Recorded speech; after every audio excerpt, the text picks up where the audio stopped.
So today's a pretty big day of content, I would say, here in MLB The Show 22. SDS definitely has blessed us today with tons of new cards in the game. We have the future of the franchise program, which we're mostly going to be talking about in this video, but we also have a 99 overall George Brett for our first big collection of the year. We also have that always intense 2-pack, which have cards like that Nick Castellanos, which is going to be unreal. That card is ridiculously good. Brian Wilson, but then we have the future of the franchise program. Formerly the face of the franchise program is now the future. We have the American League East, the National League East, the American League Central, the National League Central, the American League West, and the National League West. However, it does look like they changed some things this time around with the future instead of the face, because if you guys remember from the face of the franchise program, you could not sell the cards the first time around. So once you got that great American League East pack and you pulled the worst card, you pulled that Sean Murphy, you pulled that JT Realmuto, you pulled one of the worst cards in the packs, you could not sell them. You were stuck with them. They were non-sellable. They went into your inventory, never to be heard from again. But this time around, it looks like they changed things up. SDS blessed us a little bit because you're going to get your first pack at 150,000 XP, and that is going to keep going up until 400,000 XP, or I should say 380, and then you're actually going to be able to earn some faces of the franchise packs from 400,000 XP to 475, but you're going to be able to get each pack twice for each division here, and you're going to be able to pick whichever card you want from this pack and then eventually sell them as well. You don't have to keep them. You see the buy orders already going up, but now it's time to actually take a look at these cards. And the first card we will take a look at here, we'll start with that American League East division and we'll work our way through all the divisions of baseball here. So we have the Baltimore Orioles future star. No longer is it Adley Rutschman for the 10,000th time. This time around, now it is going to be Gunnar Henderson. And as a shortstop card, this card is absolutely gross, absolutely disgusting. The power on this card rivals Fernando Tatis Jr.'s Live Series card, but this card can actually hit a target when he throws the ball to the other side of the diamond here to the first baseman. If he has to make a double play ball, it's not going to end up over your first baseman's head because Gunnar Henderson has a 96 arm, absolute cannon, and we're going to have a 92 arm accuracy on that, so that's going to be great. With a 104 power against righties and 92 against lefties, he's going to rake at the plate, even on Hall of Fame right now. I'm going to be trying out this Gunnar Henderson. Disgusting card. Brian Bello from my favorite team, the Boston Red Sox.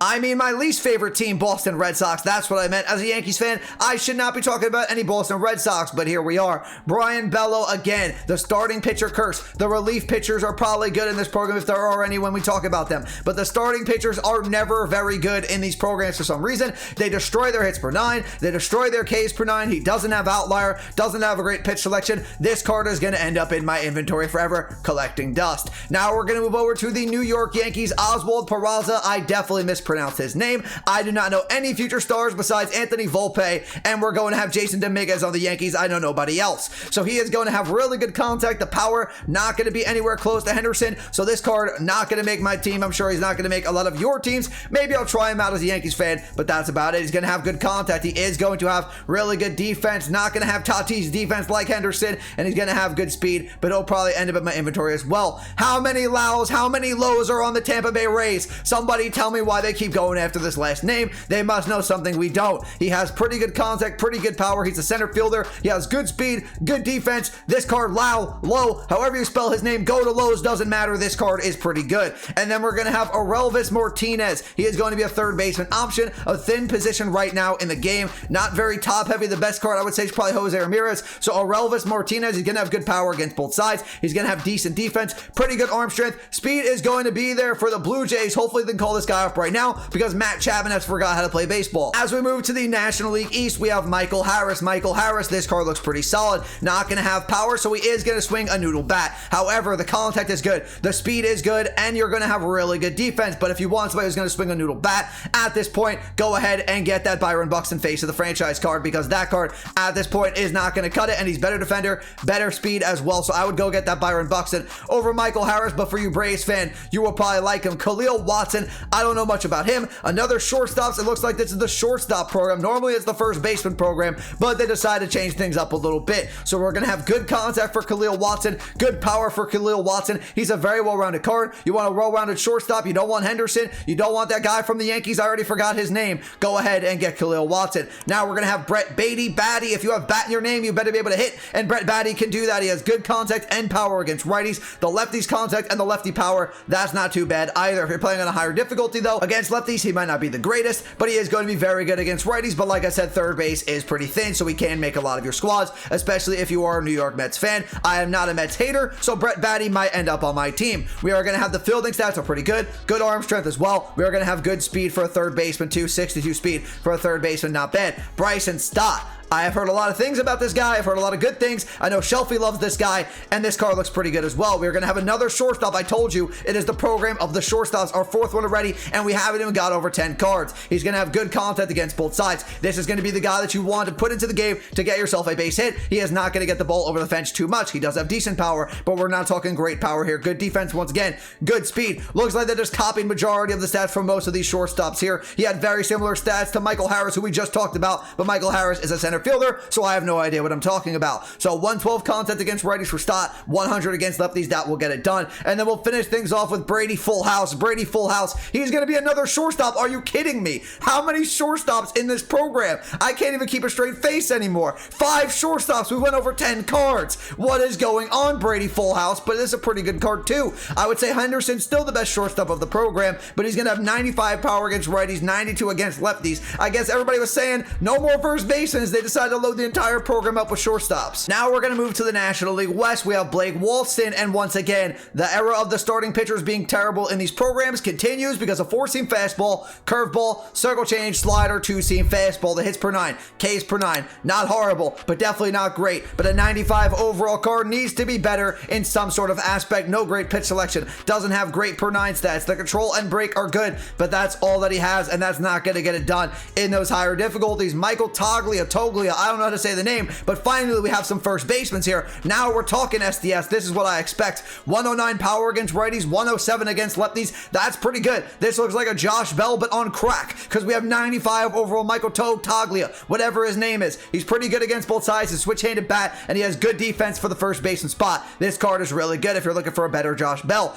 Bobby Miller, once again, it looks like he might have outlier, though. If he does, finally we get a little bit of a good aspect here with a starting pitcher. He is going to have outlier, so that'll make his 4-seam fastball more like Jacob deGrom, which we all love to see. Slider, splitter, sinker, curveball per 9 sets once again are terrible, but 102 hits per 9 I guess isn't awful. 96 Ks per 9 though. The year of the foul ball will continue with Bobby Miller. He is going to have that great velo though, and that great break, which is nice. Luis Campusano seems to be the Adley Rutschman of last year and the year before and the year before, because he had a futures card last year for the Padres, and once again he is going to get one, and he is also a catcher, so we're seeing a lot of catcher trends with this. Now we're going to have Joey Bart. The card looks insane. He's going to be a great catcher in the program, but I do have a question. Why do they go with Future Stars cards that are already on the main roster? Why not make a Future Stars card of some prospects that people are excited to come up to the main roster? But I'm sure Giants fans are not complaining. I'm sure they're happy with this Joey Bart card, a top tier catcher in the program. The catchers in the last program were not my favorite, but in this program I definitely think they took a very good step up. One of the better positions in the program here. Not as good as shortstops because we've seen a million of them already,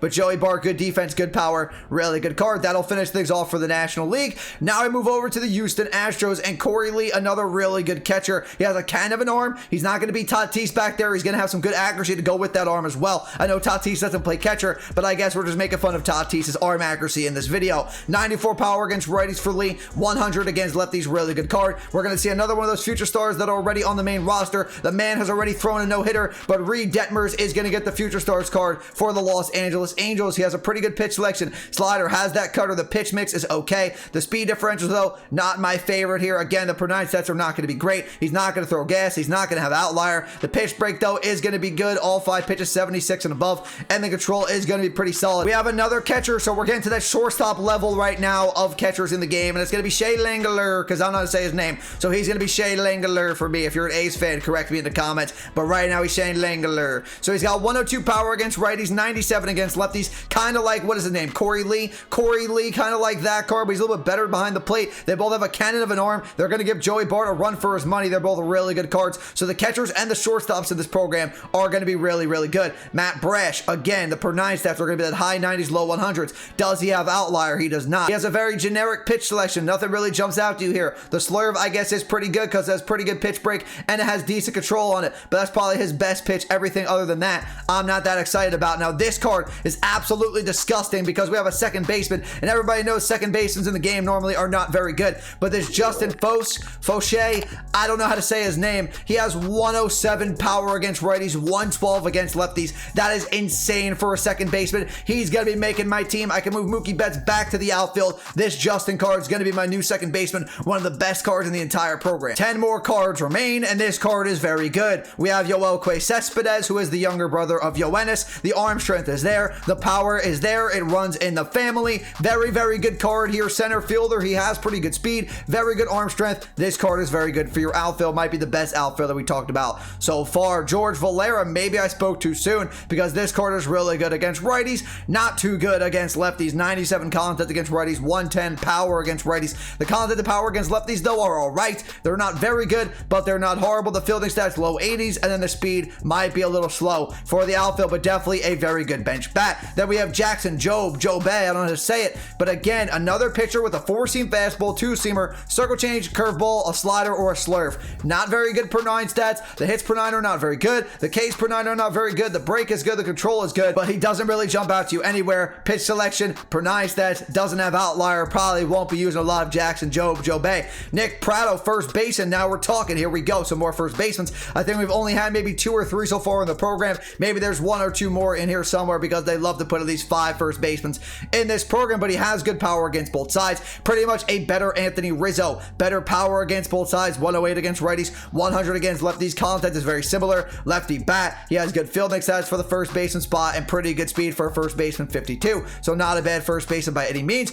but now the top tier one, either Austin Martin, another recycled Future Stars card. We have Austin Martin, 110 contact against righties, 118 against lefties. Power is low. I would rather have the Cespedes card over the Austin Martin. He has 80 fielding, 78 arm, 75 arm accuracy, 77 reaction time with 82 speed. So not one of the better outfielders in the program, but not bad. Our final division, I believe so, right? We did the NL West. Yes, we did. Is the National League Central, and Pete Crow Armstrong. We have another center fielder. Good contact. Power is not very good. We had a similar card. I think it was the Michael Harris from the Atlanta Braves. Wouldn't use this card either. He has really good fielding stats and speed, but you want somebody that you can hit dingers with, and I don't think Pete Crow Armstrong is going to be that guy. I would rather have the Cespedes card once again. Austin Hendrick, really good power. Contact is solid. Good enough defender. Good enough speed. This card can make your outfield if you're working with this program. You need outfielders. Austin Hendrick can get it done. I think he's a very solid card. Garrett Mitchell, this card not very good either. Contact is only good against righties. Other than that, no hitting stats above the 90 mark. He's going to miss the mark for us. Garrett Mitchell, not going to be one of the better cards in the program. The fielding, the speed is definitely there, but like I said, you can get better options hitting wise and get the same exact feeling you can get from Garrett Mitchell. Our final catcher of the program, Henry Davis, not as good as the other catchers in the program, but he is well rounded at the plate. Good contact, good power. The arm strength is there. The accuracy is there, but the blocking stats, the fielding stats behind the plate, not going to be the best, and I don't want to give up strike 3 and have to chase the ball to the backstop and give up a strikeout base runner. That's not what I want, so Henry Davis not going to be coming to my team. And then finally, it's only right we ended off with a shortstop here. Mason Wynn, good contact, good speed, good defense. He has everything you want besides the power, so he will not be making the squad. Wouldn't get him. I think the Henderson by far is the best shortstop in the program. Let me take one more look at that card. The Gunnar Henderson, he has that defense you want with parallel opportunity. He has the power against both sides that you want from a shortstop in the game. The speed is there. Gunnar Henderson, best shortstop in the program.